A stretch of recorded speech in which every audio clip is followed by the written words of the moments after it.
Tässä tulee 5 eroavaisuutta kaupungissa vastaan maalla osa 2. Ja numero 1 meillä on asunnon sisällä olevat eläimet. Kun me asuttiin kaupungissa, meidän asunnon sisällä ei ollut eläimiä, mitä me ei oltaisi itse tuotu sinne. Ja täällä taas esimerkiksi hiiret ja myyrät on osa arkea. Meillä on lukuisia kertoja jäänyt hiirenloukkuun hiiri tai myyrä pelkästä jalasta kiinni. Ja sitten ne kävelee täällä ympäri asuntoa silleen, että ne raahaa sitä hiirenloukkua perässään. Numero 2. Sauna. Kerrostaloissa on tosi jees, että on sauna. Mutta miten se vilvottelu? Mun kokemus on ainakin se, että A. Joko mä en vilvottele, tai B. Jos mä vilvottelen, niin se on tosi outoa.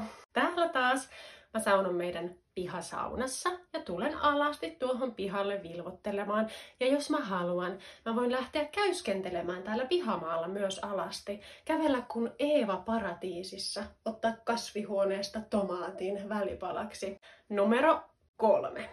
Autolla ajaminen on tosi erilaista. Kaupungissa mä en hirveästi tykännyt ajaa autolla. Se oli jotenkin tosi stressaavaa ja mulla hermosto meni semmoiseen tosi ylivirittyneeseen tilaan. Täällä taas autolla ajaminen on rentouttavaa. Hyvin harvoin tulee edes autoja vastaan. Esimerkiksi mun työmatka kestää 45 minuuttia ja mulla saattaa olla silleen, että mä en näe yhtäkään autoa enkä ihmistä koko matkalla. Mutta saatan nähdä peuran tai hirven. Numero 4. Ruokakaupan valikoima on tosi erilainen. Tää kunta, missä me asutaan, niin täällä ihmiset pitkälti viljelee omaa ruokaansa, kalastaa, metsästää, niin ruokakaupan valikoima on aika suppea. Verrattuna vaikka Ruoholahden Sittariin, joka oli mun lempikauppa.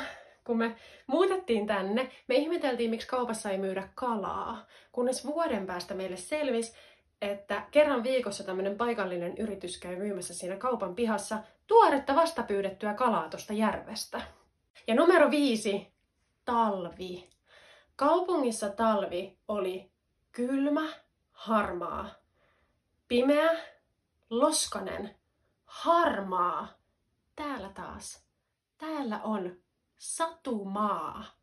Siis se on niin kaunis. Toki täytyy tehdä myös töitä, lumitöitä, puuta kantaa sisälle. Me lämmitetään pitkälti puulla tää meidän talo. Mutta ennen kaikkea se kauneus ja se hiljaisuus, se on jotain aivan käsittämätöntä. Puhumattakaan tähtitaivaasta.